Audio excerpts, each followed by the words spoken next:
Bosan sama mobil SUV leather frame diesel yang gitu-gitu aja? GWM Tank 300 diesel bisa jadi salah satu pilihan.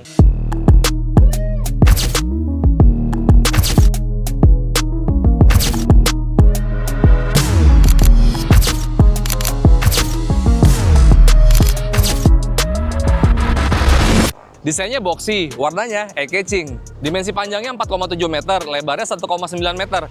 Tingginya 1,9 meter, makanya mobil ini kelihatannya gagah banget. Nah, karena mobil ini diciptakan untuk mobil off-road, maka ground clearance-nya tinggi banget nih, 224 mm dengan approach angle 33 derajat, departure angle-nya 34 derajat. Selain sektor kaki-kakinya yang diciptakan untuk melewati berbagai medan jalan, mobil ini juga diklaim memiliki wading depth 700 mm, jadi dia bisa melewati genangan air setinggi itu. GWM bukan hanya memikirkan ketangguhan dari mobil ini, tapi teknologinya bukan kaleng-kaleng. Salah satunya, lampu utamanya. Dia sudah LED, baik high beam atau lampu dekatnya, dan sudah dilengkapi dengan DRL LED. Menariknya lagi, dia lampu kabut atau fog lamp-nya bisa mengikuti pergerakan setir ke kanan atau dan ke kiri. Tank 300 diesel, walaupun terlahir sebagai mobil off-road, cuman dari pabrikan dia masih menggunakan ban touring biasa nih, Cross Contact RX, lansiran Continental berukuran 265/65, peleknya depan belakang 17 inci. Ya, jadi ban ini belum Ultirine. Nah, jadi beberapa fitur canggih lainnya, dia juga sudah dilengkapi dengan layar head unit yang menyatu dengan panel instrumennya berukuran 12,3 inci. Dan sudah terdapat wireless charging.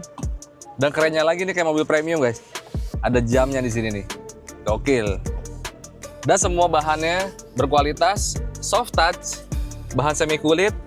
Sayangnya belum dilengkapi dengan ventilated seat seperti versi bensin yang hybrid. Tidak ketinggalan ada panoramic sunroof.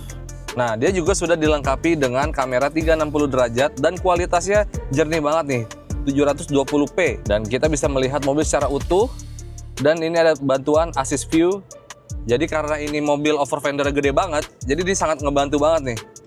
Nih untuk ngelihat dari sisi sini nih. Nah, jadi lu bisa ngelihat nih rodanya sama si over fendernya. Dan sayangnya lagi, gue nggak tahu ya, karena yang versi hybrid dia sudah dilengkapi dengan parking assist. Jadi mobil tuh bisa mencari lahan parkir sendiri atau mundur secara otomatis. Dan ini di sini nggak ada nih menunya. Nah, mobil ini cukup cerewet ya, karena dia sistem keamanannya cukup lengkap.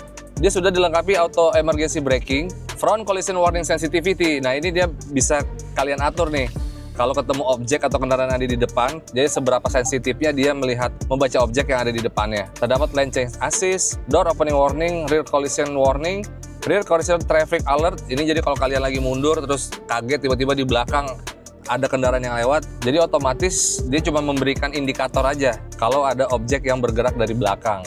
Ini terdapat lane assist, dia ada cruise control speed limit, overspeed warning, dan overspeed warning sensitivity. Dan gue tadi menariknya ketika parkir itu dikasih tahu nih jarak antara objek dengan mobil berapa senti lagi. Indikatornya bukan sekedar suara atau sekedar gambar, jadi dia ada hitung-hitungannya nih berapa senti lagi nih mentok sama objek tersebut. Jadi karena mobil ini masih menggunakan leather frame, jadi rasa kaku dari handlingnya tuh masih cukup terasa. Tapi karena wheelbase-nya 2,7 meter, jadi menurut gue tuh tergolong agile aja buat diajak bermanuver. Dan menariknya lagi, radius putarnya tuh cuma sekitar 5,5 meter, makanya biarpun dia bentuknya besar, dia masih tetap lincah.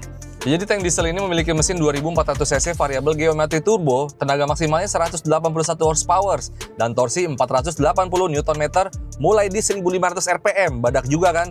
Dan gue ngerasa ini emang sangat responsif untuk mobil sekelasnya. Walaupun di atas kertas, torsi dan tenaganya memang kalah besar dari versi mesin hybrid.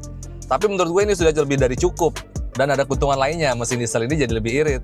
Ya, jadi menurut pengujian kami selama berkendara di dalam kota dengan kondisi stop and go dan ya sesekali di jalan tol, tercatat konsumsi BBM Tank 300 diesel ini 9,1 liter per 100 km atau setara 11 km per liter. Jadi lebih irit dari tipe bensin hybrid yang catatan rata-ratanya 8 km per liter. Semua tenaganya disalurkan melalui transmisi matic 9 percepatan ke roda belakang atau ke semua rodanya. Soalnya mobil ini punya fitur part-time 4-wheel drive. Jadi kalau kalian cuma pakai mobil ini di perkotaan bisa pilih 2 hike aja nih. Seperti yang gue coba selama pengujian mobil ini di dalam kota. Sehingga hanya roda belakangnya yang menjadi sumber penggerak. Ya hitung-hitung biar BBM makin efisien. Nah tapi kalau lo lagi ngelewati jalan yang cukup menantang atau ya semi-semi off-road lah, lo bisa memindahkan ke mode 4 hike atau 4 low secara elektrik sesuai kondisi jalannya. Nah versi diesel ini juga gardan belakangnya udah bisa dikunci nih dengan memilih menu ini. Differential lock-nya. Jadi dia cuma differential lock yang di bagian belakangnya aja nih. Kalau yang differential lock depannya nggak ada. Nah kalau yang hybrid, yang bensin, dia ada di sini nih, tombolnya di sini. Karena yang versi hybrid, dia emang sudah disetting menjadi all-time all-wheel drive. Ya, jadi GWM Tank 300 juga memiliki fitur tank turn. Jadi dia mobil bisa berputar di tempat. Cuman udahlah ya, nggak perlu dicobain. Ya, jadi GWM Tank 300 diesel ini dibanderol 598 juta untuk tipe 4x2 dan tipe yang kita review itu 4x4 harganya 658 juta.